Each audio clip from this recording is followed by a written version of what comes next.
नमस्कार दोस्तों, आज हम लोग बात करने वाले हैं बहुत ही रोचक और बहुत ही कॉमन, जो आपको जनरली डॉक्टर लोग लिखते होंगे, डिफरेंशियल काउंट, डीएलसी। ठीक है, डिफरेंशियल ल्यूकोसाइट काउंट। और आप ये ध्यान हमेशा दिए होंगे दोस्तों कि टोटल ल्यूकोसाइट काउंट और डिफरेंशियल ल्यूकोसाइट काउंट जरूर कोई ना कोई डॉक्टर, मतलब कभी भी आपको या तो सर्दी खांसी भी होती है, बुखार भी आता है, तो जनरली ये बेसिक टेस्ट है एचबी टीसीडीसी तो जरूर ही लिखते हैं। तो इसमें हम लोग क्यों लिखते हैं और क्यों इसको करना चाहिए, इसका क्या इम्पोर्टेंस है, इसके बारे में आज हम लोग बात करेंगे दोस्तों। और ये डिफरेंशियल ल्यूकोसाइट काउंट जो होता है वो कितने मेथड से होते हैं और कौन बेटर मेथड होता है दोस्तों, इसके बारे में भी हम लोग बात करेंगे। और उसमें जैसे कि बहुत सारे सेल हैं, जैसे न्यूट्रोफिल है, लिम्फोसाइट है, मोनोसाइट है, बेसोफिल है, इस्नोफिल है। तो इसके बढ़ जाने और घट जाने से क्या क्या प्रॉब्लम हो सकता है, तो उसके बारे में आज हम लोग बात करेंगे। तो अभी हम लोग दोस्तों देखेंगे कि उसमें दो तरह के मेथड से होते हैं डिफरेंशियल ल्यूकोसाइट काउंट। पहला मेथड का नाम है दोस्तों विजुअल काउंटिंग, जो हम लोग माइक्रोस्कोप के द्वारा पेरिफेरल ब्लड फिल्म को स्टेन करके माइक्रोस्कोप के द्वारा हम लोग देखते हैं और सेल्फ मतलब अपने हाथों से उसको काउंट करते हैं, तो उसे हम लोग विजुअल काउंटिंग बोलते हैं। और ऑटोमेटिक काउंटिंग में क्या होता है दोस्तों कि एक सेल काउंटर मशीन होती है, उसमें हम लोग ब्लड को सक करवा देते हैं, फिर उसका रिजल्ट आता है दोस्तों, तो वो हो गया आपका ऑटोमेटिक काउंटिंग। तो दोस्तों जनरली ज़्यादातर लोग अभी ऑटोमेटिक काउंटिंग पर विश्वास करते हैं, लेकिन दोस्तों सबसे बेटर होती है आपका विजुअल काउंटिंग। ठीक है, उसमें कॉमन एरर हो सकते हैं, इसमें कॉमन एरर होने का कम चांस होता है, क्योंकि दोस्तों इसको हम लोग अपने से देखते हैं। ठीक है, तो दोस्तों आज हम लोग बात करेंगे pathologic variations in DLC, pathologic variation in DLC. तो दोस्तों सबसे पहला हम लोग बात करना चाहेंगे कि न्यूट्रोफिल, न्यूट्रोफिल के बारे में। अब दोस्तों एक बार और इस पर जब हम लोग चर्चा कर रहे हैं तो ल्यूकोसाइट के बारे में बात कर लेते हैं कि टोटल ल्यूकोसाइट काउंट कितना होता है दोस्तों, 4,500 से 11,500 होता है। ठीक है, वो बढ़ जाता है घट जाता है तो उसको जैसे ल्यूकोसाइटोपेनिया बोलते हैं और ल्यूकोसाइटोसिस बोलते हैं। यदि बढ़ गया तो उसको ल्यूकोसाइटोसिस बोलते हैं और घट गया तो ल्यूकोसाइटोपेनिया बोलते हैं। तो ये किस कंडीशन में घटता है दोस्तों, उसका बहुत सारे कारण है, वो नेक्स्ट हम लोग आगे जब वीडियो डालेंगे तो उसमें हम लोग डिस्कस करेंगे आपस में। लेकिन अभी आज हम लोग दोस्तों बात करेंगे ये 5 सेल के बारे में, न्यूट्रोफिल, इस्नोफिल, बेसोफिल, लिम्फोसाइट और मोनोसाइट के बारे में। तो इसके बारे में आज हम लोग बात करते हैं। तो सबसे पहला हम लोग बात करेंगे दोस्तों आज न्यूट्रोफिल के बारे में। ठीक है, तो न्यूट्रोफिल में क्या क्या होता है, न्यूट्रोफिलिया होता है और न्यूट्रोपेनिया होता है दोस्तों। तो इसका सबसे क्या बोलते हैं काउजेज ऑफ न्यूट्रोफिलिया एंड न्यूट्रोपेनिया में क्या आएगा दोस्तों। तो सबसे पहले इसमें हम लोग देखेंगे कि न्यूट्रोफिल का नॉर्मल वैल्यू क्या होता है। एब्सोल्यूट न्यूट्रोफिल का नॉर्मल वैल्यू दोस्तों होता है 7,500 से 7,500 माइक्रोलीटर पर माइक्रोलीटर होता है।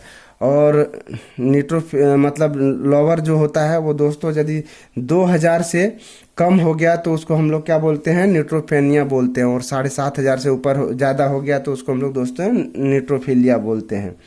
तो न्यूट्रोफिलिया में क्या क्या कंडीशन से होता है दोस्तों, acute infections by bacteria, fungi, parasite and some viruses से होता है दोस्तों, जैसे pneumonia, acute appendicitis, acute cholecystitis और साल्पेंजाइटिस,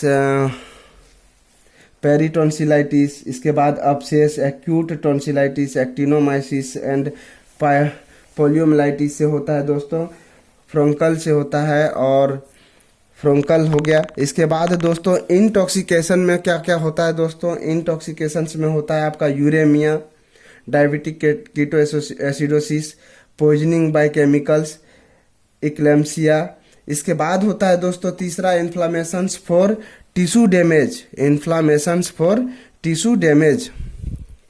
तो इसमें क्या होता है दोस्तों, बर्न होता है, स्टेमिक नेक्रोसिस होता है, गाउट होता है, हाइपर सेंसिटिविटी रिएक्शंस होता है दोस्तों। फिर चौथा आता है दोस्तों एक्यूट, चौथा के लिए मुझे चेंज करना पड़ेगा,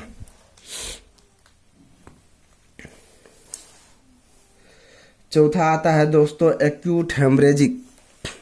ठीक है, एक्यूट हेमरेज में क्या क्या आता है दोस्तों, एक्यूट हेमोलाइसिस होता है दोस्तों। इसके बाद पांचवा आता है न्योप्लास्टिक कंडीशंस।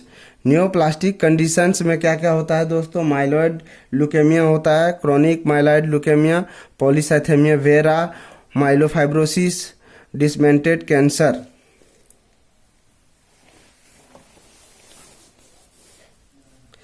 छठा होता है दोस्तों मिसलिनियस कंडीशंस में एडमिनिस्ट्रेशन ऑफ कॉर्टिकोस्टेरॉइड्स और इडियोपैथिक न्यूट्रोफिलिया। अब हम लोग बात करते हैं दोस्तों न्यूट्रोपेनिया के बारे में। तो न्यूट्रोपेनिया में किस किस कंडीशन से न्यूट्रोपेनिया होता है दोस्तों, इन्फेक्शंस में आएगा typhoid, brucellosis, measles, malaria, kalazar और मिलियरी ट्यूबरकुलोसिस। दूसरा होता है दोस्तों drug and chemicals and physical agents से होता है, एंटी मेटाबोलाइट्स, बेंजीन और नाइट्रोजन मुस्टर्ड,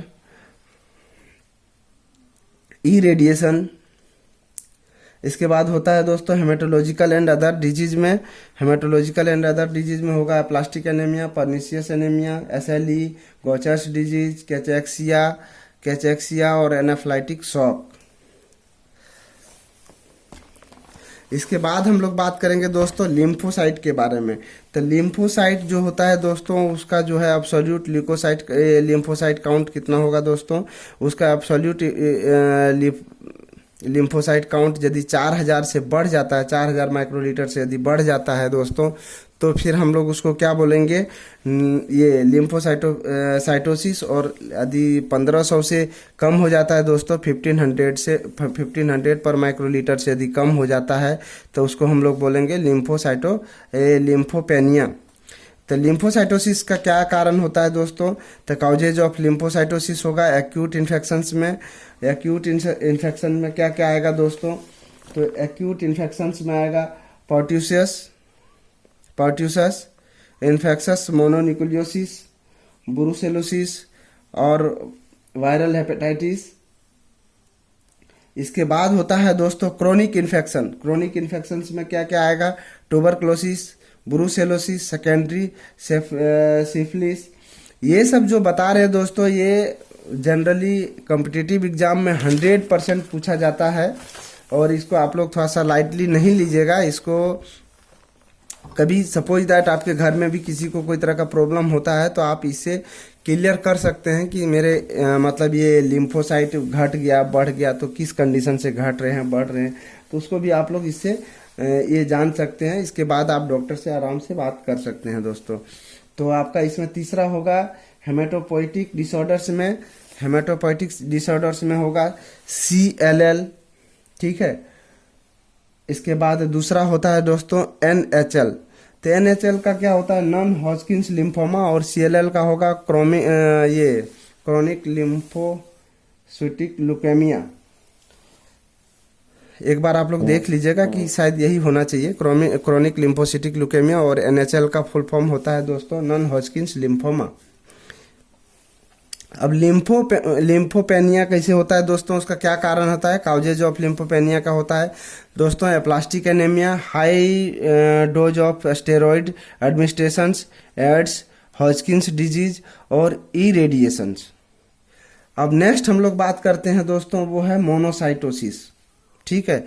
तो मोनोसाइट का जो है उसमें मोनोसाइट का यदि काउंट बढ़ जाता है, 800 माइक्रोलीटर से अधिक हो जाता है, तो वो कहलाता है मोनोसाइटोसिस। बढ़ जाने को हम लोग साइटोसिस बोलते हैं और घट जाने को पेनिया बोलते हैं। तो ये ध्यान रखना है दोस्तों कि दो चीज़ जो वर्ड है वो यूज हमेशा जनरली होता है। तो अब हम लोग इसमें बात करेंगे कि भाई मोनोसाइटोसिस किस कंडीशन में होता है। तो पहला होता है दोस्तों बैक्टीरियल इन्फेक्शंस, जो है ट्यूबरकुलोसिस, SABE और सिफिलिस। दूसरा है दोस्तों प्रोटोजोअल इन्फेक्शंस। प्रोटोजोअल इन्फेक्शंस में क्या होता है, मलेरिया, कालाजार और ट्रेपनोमासिस। और तीसरा होता है दोस्तों हेमेटोपोइटिक डिसऑर्डर्स।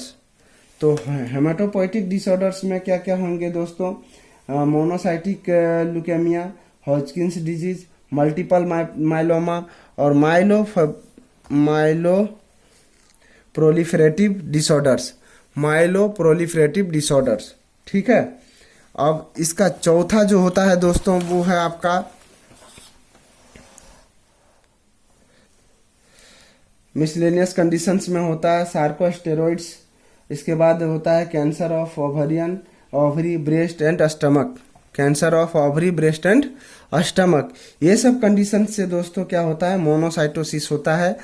और अब हम लोग आते हैं, बात करते हैं दोस्तों इस्नोफिल के बारे में, ठीक है। तो इस्नोफिल का अब्सोल्यूट काउंट कितना होता है दोस्तों, 400 माइक्रोलीटर से यदि अबव चला जाता है तो वो हम लोग इस्नोफिलिया बोलते हैं।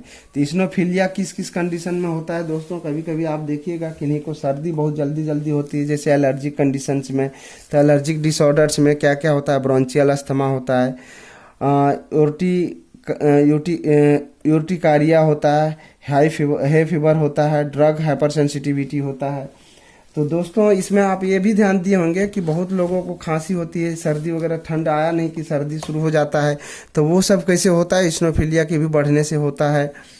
और यदि आपका क्या बोलते हैं पैरासाइटिक इन्फेक्शंस में, जैसे राउंड वार्म हो गया, हुक वार्म हो गया, टेप वार्म हो गया।